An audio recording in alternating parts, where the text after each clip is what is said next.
Ma mère s'est moquée de moi, ta sœur vient d'acheter une belle maison. Au dîner de Noël. Ma sœur a fait un sourire narquois, quand est-ce que tu vas t'installer?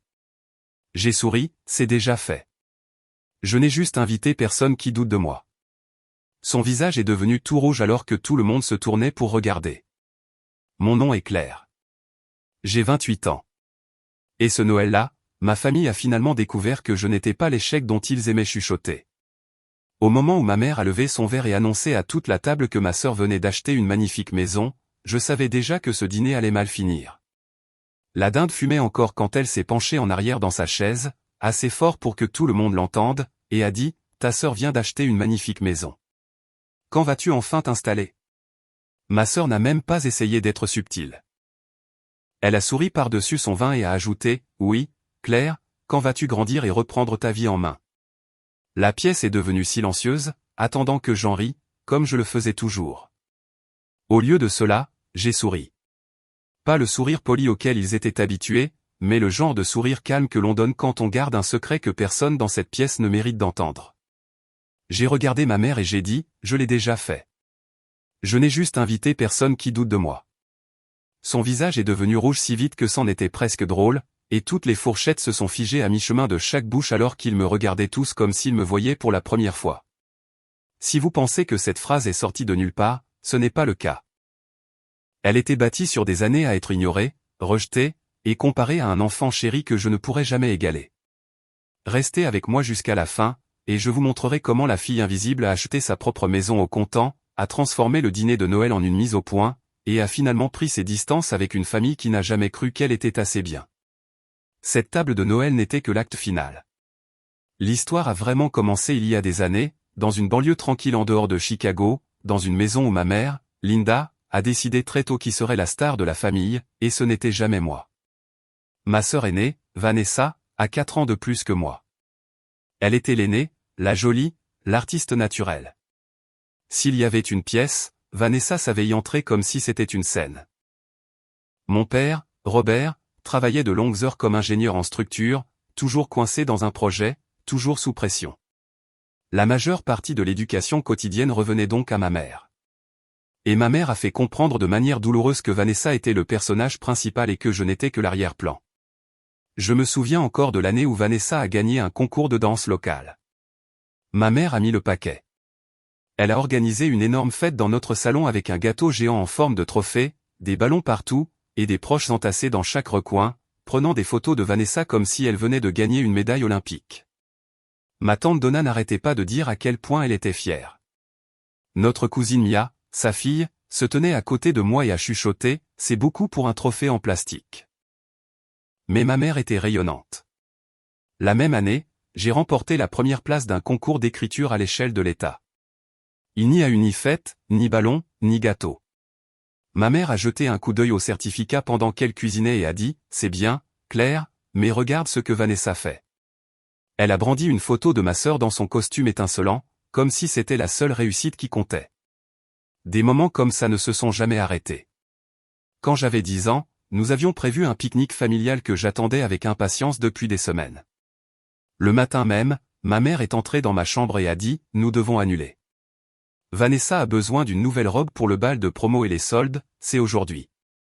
J'ai dit, nous pourrions y aller après, ou demain. Mais elle a coupé court avec, les affaires de ta sœur sont plus importantes pour l'instant. Une autre fois, j'avais un récital de piano pour lequel j'avais pratiqué pendant des mois. J'ai cherché le visage de ma mère dans le public, mais son siège était vide.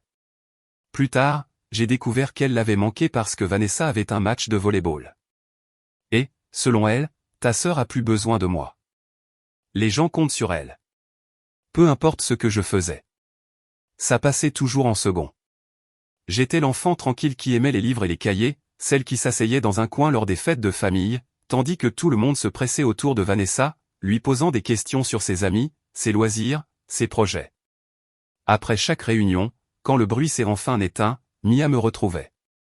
Elle s'asseyait sur le bord de mon lit ou à côté de moi sur le porche arrière et disait, elle n'a aucune idée de ce qu'elle manque avec toi. Ça aidait, mais ça ne changeait pas le fait qu'à l'intérieur de cette maison, je me sentais comme une ombre. Ma mère était occupée à polir le projecteur de Vanessa, tout en agissant comme si je devais être reconnaissante de rester à proximité. Avez-vous déjà grandi en réalisant que, dans votre propre famille, vous n'êtes pas celle qu'on soutient? Vous êtes juste celle qu'on attend de rester silencieuse et d'applaudir quelqu'un d'autre. À l'approche de la fin de mon adolescence, le favoritisme ne concernait plus seulement les trophées et l'attention. Il s'agissait d'argent et d'opportunités. Lorsque Vanessa a terminé le lycée, ma mère, Linda, l'a assise à la table de la cuisine avec une pile de brochures d'un collège communautaire voisin. Elle a dit, « Nous voulons que tu restes près de nous, chérie. Le collège communautaire est parfait pour toi. Il te gardera stable et entouré de gens que tu connais. » Ce qu'elle voulait vraiment dire, c'était, « Je veux que tu sois près de moi. » Les frais de scolarité, les livres, l'essence, l'argent, tout était pris en charge. Vanessa a jonglé entre les cours, les fêtes et les nouveaux groupes d'amis auxquels elle s'accrochait ce semestre-là. Ma mère appelait ça « faire du réseau ». Quand ce fut mon tour, le ton a complètement changé. J'ai dit à mes parents que je voulais aller à une université d'État et étudier le marketing numérique parce que j'aimais le mélange de créativité et de chiffres. Ma mère a à peine levé les yeux de son téléphone. « C'est cher, Claire. Peut-être devrais-tu voir plus petit, tu sais, quelque chose de plus pratique. » Mon père, Robert, a marmonné quelque chose à propos de bourse d'études alors qu'il se précipitait vers la porte, déjà en retard pour une autre visite de chantier. Et c'est tout. Personne ne m'a assise avec des brochures, ni ne m'a promis de couvrir quoi que ce soit. Alors, je suis allé en ligne, j'ai rempli des formulaires de bourse jusqu'à ce que mes yeux me brûlent, et j'ai pris un travail à temps partiel dans un café local. J'ai appris à faire mousser le lait, à sourire aux clients impolis et à faire mes devoirs pendant mes pauses de 10 minutes. Quand ma lettre d'acceptation de l'Université de l'Illinois est arrivée avec une aide financière, ma mère a dit, « Eh bien, s'il paie, alors je suppose que tu peux y aller. » Vanessa est restée en ville, inscrite au collège communautaire, et a, sans surprise, passé plus de temps dans les bars et les fêtes que dans les cours. Pourtant, chaque fois qu'elle réussissait un cours, ma mère le faisait passer pour un miracle.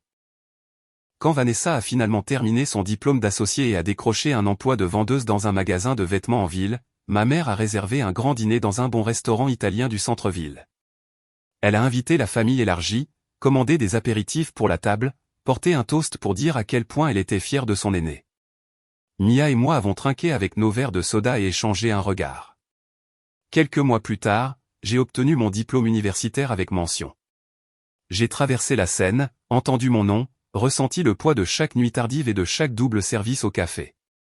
Après la cérémonie, alors que mes amis prenaient des photos de groupe avec leur famille, j'ai vérifié mon téléphone. Il y avait un court SMS de ma mère. « Félicitations, chérie. Ta sœur est débordée au travail. Tu devrais l'appeler pour tout lui raconter. Pas de dîner, pas de toast, pas de fête de famille. » Ça m'a piqué, mais ça a aussi clarifié quelque chose pour moi. Si j'attendais que ma famille me célèbre, j'attendrais pour toujours. Après l'obtention de mon diplôme, j'ai emménagé dans un petit appartement à Chicago. Les murs étaient minces, les fenêtres laissaient passer les courants d'air et la cuisine était à peine assez grande pour une personne, mais c'était la mienne. J'ai décroché un poste de débutante dans une petite agence de marketing, le genre d'endroit où l'on fait tout parce qu'il n'y a personne d'autre pour le faire. Je gérais les médias sociaux, rédigeais des textes publicitaires, tirais des rapports et restais tard à regarder des tutoriels sur des campagnes qui fonctionnaient réellement. Je vivais avec des produits d'épicerie à prix réduit provenant de grandes surfaces, j'ai appris à cuisiner des repas de base à partir d'applications de recettes et je suivais chaque dollar dans une feuille de calcul. Ma mère appelait souvent, mais les conversations tournaient toujours autour de Vanessa. « Ta sœur vient d'avoir un nouveau bonus. Ta sœur pourrait obtenir une promotion. Ta sœur envisage de déménager dans un quartier plus agréable. » Les rares fois où j'essayais de partager quelque chose sur ma vie, elle disait, « C'est bien, mais as-tu entendu ce que Vanessa fait ?» Au bout d'un certain temps, j'ai arrêté de donner des détails. Je l'ai laissé supposer que je m'en sortais, que je tenais à peine, comme elle m'avait toujours imaginé. J'ai plutôt concentré mon énergie sur le travail. Parce que lorsque votre propre famille vous traite comme un plan de secours, parfois le seul choix qui vous reste est de devenir si solide par vous-même que l'opinion de personne ne peut vous atteindre. Je ne savais pas encore jusqu'où cette détermination me mènerait réellement, ni à quel point elle compterait un soir de Noël quelques années plus tard. Le tournant est survenu un soir de froid hivernal, 3 ans avant ce dîner de Noël, à l'époque où je me souciais encore de ce que ma mère pensait de moi. Je venais de terminer mon premier grand projet à l'agence, une campagne pour une marque locale de taille moyenne qui voulait atteindre des clients plus jeunes en ligne. J'y avais tout investi. Les nuits tardives, les week-ends, l'apprentissage de nouveaux outils, le test d'idées. Lorsque les chiffres sont tombés et que nous avons vu les ventes bondir de près de 30%.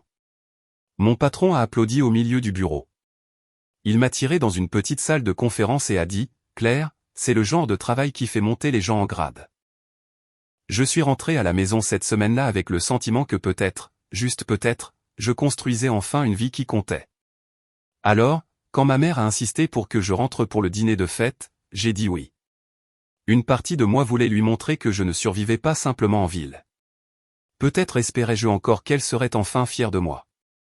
La maison avait le même aspect que d'habitude. Lumière chaleureuse, odeur de nourriture, ma mère se déplaçant dans la cuisine comme un général. Vanessa est arrivée tard, bien sûr, avec une nouvelle coiffure, de nouvelles bottes et une nouvelle histoire sur ses collègues. Elle a d'abord serré ma mère dans ses bras, puis m'a donné une rapide accolade de côté, comme si j'étais une lointaine connaissance, pas sa sœur. Nous nous sommes tous assis autour de la table, les assiettes bien remplies, la conversation rebondissant. Ma tante Donna m'a demandé comment allait le travail, et pour une fois, ma mère ne m'a pas coupé. J'ai pris une inspiration et j'ai commencé à partager. Je leur ai dit comment la campagne que j'avais menée était devenue virale sur les réseaux sociaux, comment le client avait prolongé son contrat, comment l'agence parlait d'utiliser ma stratégie comme modèle pour de futurs projets. Les yeux de ma cousine Mia se sont illuminés. C'est énorme, a-t-elle dit. C'est comme de vraies choses de carrière, pas juste un boulot. J'ai ri, un peu timide, mais fier. J'ai admis avoir eu un bonus. Rien de fou, mais assez pour me donner l'impression d'avancer. Pendant quelques secondes, la table a été vraiment silencieuse. Tout le monde écoutait. Puis ma mère a penché la tête et a souri, mais pas à moi. Elle s'est tournée vers Vanessa et a dit, en parlant d'avancer, « Avez-vous tous entendu parler de la nouvelle voiture de Vanessa ? Elle vient d'avoir un SUV, un de ces beaux, pour pouvoir aller au travail plus confortablement. » La conversation m'a échappé comme un élastique. Mon oncle a demandé le modèle. Ma tante a demandé la couleur. Ma mère s'est vantée de la bonne affaire qu'ils avaient trouvée. J'ai regardé le projecteur glisser de moi et atterrir là où il avait toujours été, sur Vanessa. Mia m'a jeté un coup d'œil de l'autre côté de la table, le genre qui dit « J'ai vu ça. Je suis désolé. » Plus tard dans la nuit, pendant que nous rangions, ma tante Donna m'a trouvé dans le couloir. « Ta mère veut juste que tu sois heureuse », a-t-elle dit sur ce ton prudent que les gens utilisent lorsqu'ils savent qu'ils vont dire quelque chose qui ne vous plaira pas, peut-être ne te concentre pas tant sur le travail. Les hommes veulent quelqu'un qui puisse concilier carrière et famille. Vanessa est douée pour ça. Elle n'est pas intimidante. Tu ne veux pas te rendre la tâche difficile plus tard. Je suis resté là, tenant une pile d'assiettes, écoutant ce vieux scénario encore une fois. Travailler trop dur, c'est mal faire. Ne pas travailler assez dur, c'est une déception. Dans tous les cas, c'était toujours moi qui devais m'adapter. Sur le chemin du retour vers mon appartement ce soir-là, ma mère est montée avec moi. Le chauffage de ma voiture faisait un léger cliquetis et les lumières de la ville défilaient, floues, derrière le pare-brise. Elle regardait droit devant elle et a dit, « Tu sais, ta sœur est vraiment en train de construire sa vie. Nouvelle voiture, emploi stable, bon homme. Tu devrais penser à t'installer toi aussi, Claire. » Tu ne rajeunis pas, quelque chose en moi s'est alors mis en place. Un sentiment calme et solide. J'ai réalisé que je pouvais courir après son approbation pendant les 10 prochaines années et me retrouver quand même dans cette même conversation, toujours comparé à Vanessa comme si nous étions dans une compétition tordue à laquelle je ne m'étais jamais inscrite. Alors, j'ai arrêté de jouer. J'ai arrêté de lui donner des mises à jour détaillées sur ma vie. Au travail, j'ai redoublé d'efforts. Si personne à la maison ne me voyait, je m'assurais que les gens du monde réel le feraient. Au cours des 2 années suivantes, je suis passé de rôle junior à la gestion de comptes plus importants. J'ai appris à transformer les tendances en stratégie, à présenter des projets aux clients, à diriger une équipe. Notre agence a décroché quelques marques nationales, et je me suis retrouvé dans des réunions avec des gens dont je ne faisais que lire dans des articles spécialisés. Finalement, mon titre a changé pour directrice de création sur quelques campagnes majeures, et mon salaire a commencé à refléter les heures que j'avais investies. J'ai commencé à investir aussi, lentement au début. J'ai lu sur les fonds indiciels et la croissance à long terme, j'ai téléchargé quelques applications d'investissement et j'ai mis en place des virements automatiques pendant que d'autres personnes de mon âge postaient des photos de bars chers et de week-end. Je plaçais de l'argent sur des comptes que je ne touchais pas et je vivais comme si j'étais encore fauché. Pendant ce temps, Vanessa passait d'un emploi à l'autre, de vendeuse en magasin de vêtements à assistante dans un petit bureau, puis à une sorte de coordinatrice d'événements. Chaque fois qu'elle changeait de rôle, ma mère le présentait comme courageux et aventureux. « Ta sœur n'a pas peur d'essayer de nouvelles choses, disait-elle. Comme si cela compensait l'instabilité. Plus ma propre vie se stabilisait, plus je commençais à vraiment voir les fissures dans l'image parfaite de Vanessa. Elle avait toujours de nouvelles chaussures, de nouveaux gadgets, de nouvelles coiffures, de nouveaux voyages. Mais d'une manière ou d'une autre, elle appelait toujours ma mère pour demander un petit coup de pouce jusqu'à la prochaine paie. Ma mère soupirait et se plaignait d'être fatiguée, mais l'argent partait toujours. Je restais silencieuse, j'observais et je faisais les calculs dans ma tête. Ça ne collait pas. Pourtant, j'ai gardé mes distances. J'ai construit ma carrière, mes économies, ma vie. Je me suis dit que ce n'était pas mon affaire de savoir comment Vanessa et ma mère géraient leur argent. Je n'ai enfreint cette règle que le jour où ma mère m'a appelé pour annoncer la grande nouvelle, celle qui allait me ramener sous leur projecteur, qu'ils le veuillent ou non. Elle a dit que Vanessa achetait enfin une maison, et que toute la famille se réunissait pour fêter ça. Ma mère a transformé l'annonce de la maison de Vanessa en un événement à part entière avant même qu'une seule boîte ne soit déplacée. Quelques semaines après cet appel téléphonique, elle a envoyé un SMS en majuscule au groupe de discussion familiale à propos d'un barbecue dans le jardin pour célébrer l'approbation du prêt immobilier de Vanessa, comme si ma sœur venait de recevoir les clés de toute la ville. Quand je suis arrivé chez mes parents ce samedi-là, il y avait des ballons en forme de petites maisons attachées à la clôture et une grande découpe en carton d'une clé posée sur la table du patio. Ma mère avait même commandé un gâteau avec « Félicitations pour ta nouvelle maison, Vanessa », écrit en glaçage bouclé. Vanessa se tenait au milieu de tout ça, un verre à la main, décrivant l'endroit comme un palais. 3 chambres, un sous-sol aménagé, un joli petit jardin, à seulement 20 minutes du lac, parfait pour les futurs enfants et les réceptions. Toutes les quelques minutes, ma mère intervenait avec « Nous sommes tellement fiers. Elle travaille si dur. Elle mérite ça. » J'ai traîné près du barbecue avec mon père, retournant des hamburgers pendant qu'il marmonnait sur les taux d'intérêt sous son souffle. Les gens allaient et venaient dans les conversations.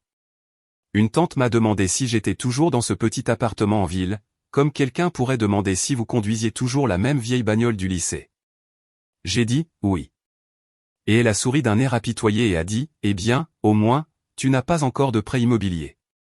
Ça doit être agréable de ne pas avoir de grandes responsabilités. » J'ai ravalé ma réplique et j'ai bu une gorgée de mon soda coupé à l'eau à la place.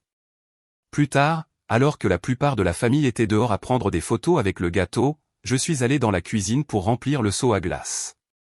C'est là que j'ai entendu la voix de ma mère, basse mais pressante, venant de la salle à manger.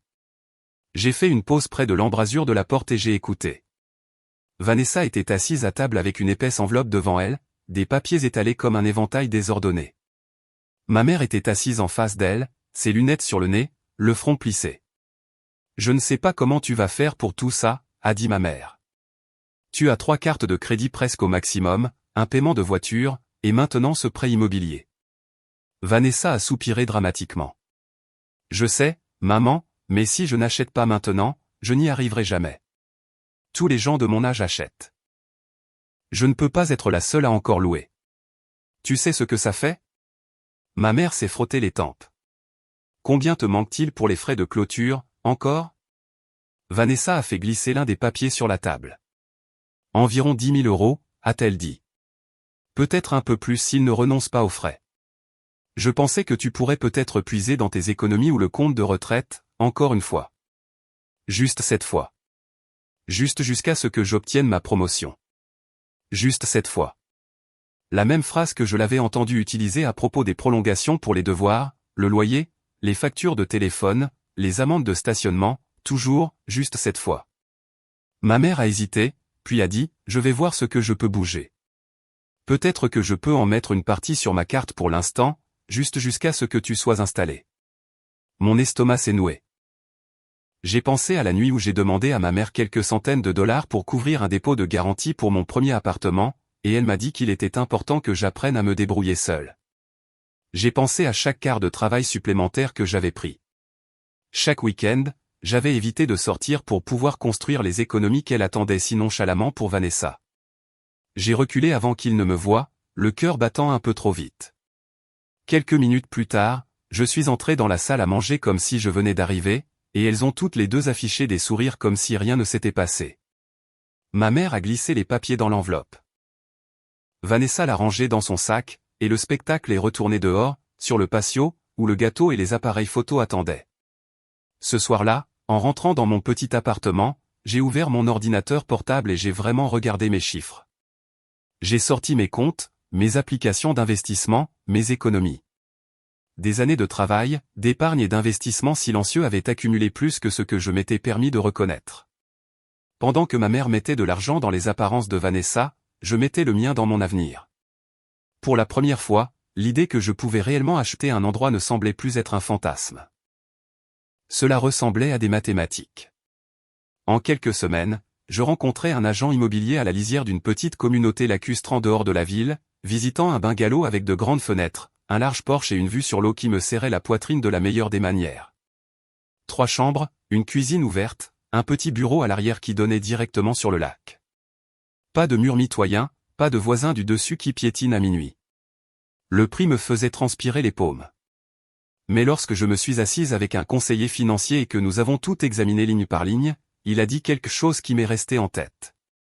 Vous avez fait le travail. Vous pouvez vous le permettre. Vous pourriez même payer comptant si vous voulez éviter les tracas du prêt immobilier. Alors, je l'ai fait. J'ai vidé des comptes que j'avais alimentés pendant des années, j'ai réorganisé les choses et j'ai viré l'argent. Pas de prêt, pas de garant, pas d'appel téléphonique désespéré à ma mère. Le jour où j'ai reçu les clés, je me suis tenu seul dans le salon vide et j'ai écouté le silence. Pas de circulation, pas de voisins, juste le léger bruit de l'eau contre le rivage et mon propre souffle dans mes oreilles. C'était comme entrer dans une vie que personne n'avait vu venir, surtout pas ma famille. Mia fut la seule que je mis au courant au début. Elle est venue un week-end avec un coffre rempli de plantes et une boîte à outils, a franchi la porte d'entrée et a immédiatement souri. « Claire, a-t-elle dit, c'est fou. C'est comme la preuve que tu n'as jamais été la perdante dans cette histoire. » Nous avons passé le week-end à monter des meubles, à déballer la vaisselle et à nous disputer sur l'emplacement du canapé. Nous avons fait des courses dans les grandes surfaces, rempli des chariots de serviettes et de lampes, et le dimanche après-midi, la maison ressemblait moins à une annonce immobilière et plus à un foyer. À un moment donné, Mia s'est tenue dans l'embrasure de la porte de mon nouveau bureau et a dit « Est-ce qu'ils ont une idée ?» J'ai secoué la tête. Non, et pour l'instant, ça me plaît comme ça. Je ne voulais pas que ma maison se transforme en une autre scène pour Vanessa ou un autre sujet de conversation pour ma mère. Je voulais qu'une partie de ma vie soit entièrement la mienne, intouchée par leurs attentes. J'ai honnêtement cru que je pouvais la garder ainsi. Je pensais pouvoir les laisser garder leur fantasme de qui gagnait et qui perdait, et que je pouvais simplement exister tranquillement au bord de l'eau. Je ne savais pas encore qu'un dîner de Noël mettrait tout au grand jour, qu'il soit prêt ou non. Noël dans la nouvelle maison de Vanessa ressemblait à une publicité de vacances. Le salon était drapé de lumière blanche. Un immense sapin scintillait dans le coin avec des ornements assortis. Et il y avait une légère odeur de cannelle et de sucre flottant dans l'air. Elle avait mis de la musique de Noël juste assez fort pour que tout soit festif. Et ma mère, Linda, se déplaçait dans la cuisine comme si elle possédait l'endroit, disant à tout le monde à quel point elle était fière. J'ai garé ma vieille hybride quelques maisons plus loin et je suis resté assise une seconde, fixant la porte d'entrée. Une partie de moi voulait faire demi-tour, retourner à ma maison tranquille au bord du lac et passer la nuit avec une pizza surgelée et mon chat. Au lieu de ça, j'ai pris une grande inspiration, j'ai attrapé la bouteille de vin que j'avais apportée par pure habitude et j'ai remonté l'allée. Vanessa a ouvert la porte dans une robe pull rouge et un maquillage parfait, le genre de look soigné qui se photographie bien. Elle m'a légèrement serré dans ses bras, a jeté un coup d'œil à ma tenue et a dit « Tu as l'air bien. » Un peu simple, mais bien. Classique Vanessa. À l'intérieur, les proches étaient déjà installés. Ma tante Donna et mon oncle étaient sur le canapé. Mia était penchée dans un coin, faisant défiler son téléphone, me lançant un sourire rapide quand elle m'a vu. Ma mère est sortie de la cuisine, s'essuyant les mains sur une serviette, et m'a embrassé la joue. « Je suis si contente que tu aies pu venir » a-t-elle dit, comme si j'étais celle qui avait supplié une invitation. Le dîner était bruyant, comme le sont toujours les grands dîners de famille. La table était couverte de nourriture, dinde, purée de pommes de terre, haricots verts, farce, panier de petits pains, et une tarte à la citrouille refroidissant sur le comptoir derrière nous. Les gens se passaient les assiettes, trinquaient et échangeaient des histoires. Pendant un moment, je me suis laissé fondre dans l'arrière-plan, écoutant plus que je ne parlais, répondant aux questions polies sur le travail et la ville par des réponses vagues et évasives. J'étais à la moitié de ma deuxième bouchée de dinde quand c'est arrivé. Ma mère a levé son verre, l'a tapoté doucement avec sa fourchette, et la pièce est devenue silencieuse. Je veux juste dire à quel point je suis fier de ma fille, a-t-elle dit, souriant à Vanessa, d'avoir acheté cette belle maison, de construire un vrai avenir, d'être vraiment installée. C'est ça, la stabilité. Puis elle a tourné ses yeux vers moi, et j'ai senti le changement avant qu'elle n'ouvre la bouche. Ta sœur a acheté une belle maison, Claire, a-t-elle dit, la voix un peu trop forte. Quand vas-tu enfin t'installer? Une douce ondulation a parcouru la table. Quelques rires gênés, quelques sourcils levés. Vanessa n'a pas perdu une seconde. Elle a penché la tête, a souri d'un air suffisant et a dit, « Oui, Claire, quand vas-tu arrêter de te comporter comme une étudiante et reprendre ta vie en main? Tu ne peux pas vivre dans ce petit appartement pour toujours. » Pendant un instant, personne n'a rien dit. Les fourchettes planaient au-dessus des assiettes. Quelqu'un a raclé sa gorge. J'ai vu les yeux de Mia se poser sur les miens, grands, méfiants. Il aurait été si facile de faire ce que j'avais toujours fait, de rire faiblement, de hausser les épaules, de laisser le commentaire glisser. Mais je n'étais plus la même fille qui rentrait à la maison en pleurant après ses dîners. J'avais une clé de maison dans mon sac à main qui disait le contraire. Alors j'ai avalé ma bouchée, posé ma fourchette et regardé ma mère droit dans les yeux. Je suis déjà installé, en fait, ai-je dit, ma voix égale. Je n'ai juste invité personne qui doute de moi. Ma mère a cligné des yeux, surprise pendant une seconde, puis a laissé échapper un petit rire comme si j'avais fait une blague qu'elle n'avait pas comprise. « De quoi parles-tu » a-t-elle demandé. « Claire, ne sois pas dramatique. Tu loues. Ce n'est pas la même chose. » J'ai soutenu son regard. « Je ne loue pas, ai-je dit. J'ai acheté une maison il y a des mois. 3 chambres, un bureau, un jardin juste au bord du lac, payé comptant. » Le silence qui s'est abattu sur cette table était presque physique. La fourchette de quelqu'un a réellement teinté contre son assiette. Les yeux de ma tante sont devenus grands. Mon oncle s'est arrêté à mi-gorgée. Le sourire de ma mère s'est figé sur son visage, puis a complètement disparu. Vanessa a laissé échapper un rire court et incrédule. « D'accord, bien sûr, a-t-elle dit. Tu as acheté une maison entière au comptant. Allons, Claire. Personne n'aime un menteur. » Mia a parlé doucement mais fermement. « Elle ne ment pas, a-t-elle dit. J'y suis allé. C'est vrai. C'est magnifique. » La tête de tout le monde a pivoté vers elle, puis est revenue vers moi. Ma mère a secoué lentement la tête. « Pourquoi achèterais-tu une maison sans le dire à ta famille? Parce que chaque fois que j'essayais de vous montrer ma vie, vous changiez de sujet pour parler de la sienne, ai-je dit. Vous ne vouliez pas entendre parler de mon diplôme, de mon travail, de mes promotions. Pourquoi vous soucieriez-vous de ma maison? C'est ridicule, s'est écriée ma mère. Ta sœur a travaillé si dur pour cet endroit. Tu pourrais au moins être contente pour elle au lieu d'essayer de la surpasser à son propre dîner. J'ai senti la colère monter. Non pas le genre sauvage qui fait crier, mais le genre froid et stable qui rend tout clair comme du cristal. J'ai regardé Vanessa. Je suis heureuse que n'importe qui puisse avoir une maison, ai-je dit. Ce qui ne me rend pas heureuse, c'est que tu fasses semblant de tout faire toute seule pendant que tu vides les économies de maman et que tu recharges les cartes de crédit comme si c'était de l'argent gratuit.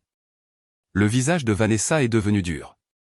Excuse-moi, a-t-elle dit. Tu ne sais rien de mes finances. En fait, j'en sais un peu, ai-je répondu. Je vous ai entendu toutes les deux lors du dernier barbecue. 3 cartes presque à leur maximum. Un paiement de voiture, il manquait 10 000 € pour la clôture. Donc maman doit de nouveau piller sa retraite. Je n'ai pas fouillé. Vous étiez juste bruyante. Les yeux de ma mère se sont écarquillés et elle a jeté un coup d'œil à Vanessa. La culpabilité et la panique vacaillaient sur son visage. Ce ne sont pas tes affaires. A craché Vanessa. Tu espionnes maintenant. Tu écoutes aux portes. C'est pathétique. Ce qui est pathétique, c'est que maman me dise, encore et encore, qu'elle ne pouvait pas m'aider avec une caution pour mon appartement parce que je devais apprendre à me débrouiller seule, et qu'ensuite elle se mette en feu financièrement pour maintenir ton image intacte, ai-je dit. Je me débrouille seule depuis des années. Toi, tu te tiens sur son compte bancaire. Ma tante s'est agitée mal à l'aise. Mon oncle a raclé sa gorge. Quelqu'un a murmuré « Waouh ». La voix de ma mère s'est tendue. Claire, ça suffit. Tu ruines Noël. Non, maman, ai-je dit doucement. Tu as ruiné Noël au moment où tu as décidé de l'utiliser comme scène pour m'humilier tout en louant Vanessa. Je ne fais enfin que répondre. Il y eut un long, lourd silence. Vanessa se pencha en avant, les yeux plissés. Alors, tu penses que tu es meilleur que moi maintenant, dit-elle. Parce que tu as une maison au bord du lac et un travail avec un titre chic. J'ai soutenu son regard. Non, je ne pense pas que je sois meilleur que toi, ai-je dit. Je pense que j'ai arrêté de jouer à un jeu qui était truqué depuis le début. C'est tout. J'ai repoussé ma chaise. Les pieds ont grincé sur le sol plus que je ne l'avais prévu, mais je ne me suis pas excusé. J'ai attrapé mon sac et je me suis levé.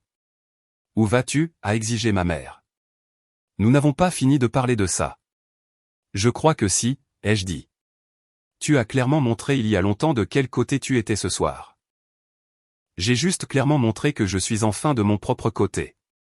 Pendant une seconde, personne n'a bougé. Puis Mia s'est levée aussi, presque par instinct. Je vais te raccompagner, a-t-elle dit. Nous avons traversé la pièce devant une douzaine de visages stupéfaits et sommes sortis dans l'air froid de la nuit.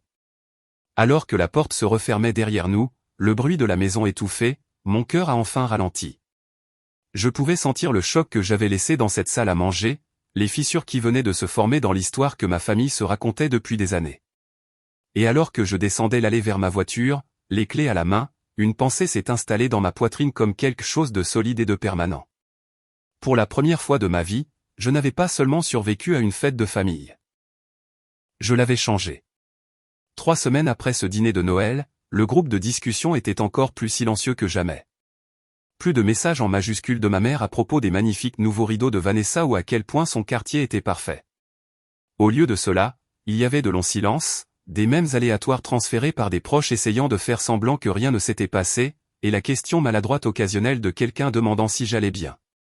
La seule personne qui m'a envoyé des messages normalement était Mia. Elle m'a envoyé un message un soir disant « Tu sais, il parle encore de toi, n'est-ce pas ? La façon dont tu as souri quand tu as lâché cette bombe sur la maison au bord du lac. Tu es pratiquement une légende de la famille maintenant. » J'étais assise à ma table de cuisine quand j'ai lu ça, mon ordinateur portable ouvert, mon chat blotti sur la chaise à côté de moi. J'ai regardé autour de moi dans ma maison, celle que personne ne croyait que je pouvais avoir, et j'ai ressenti quelque chose que je n'avais pas ressenti depuis longtemps avec le mot « famille ». La paix. Quelques jours plus tard, j'ai invité Mia et ses parents, ma tante Donna et mon oncle, à venir passer le week-end au bord du lac. Ils sont arrivés avec trop de collations et pas assez de vestes, se plaignant du froid et s'émerveillant de la vue.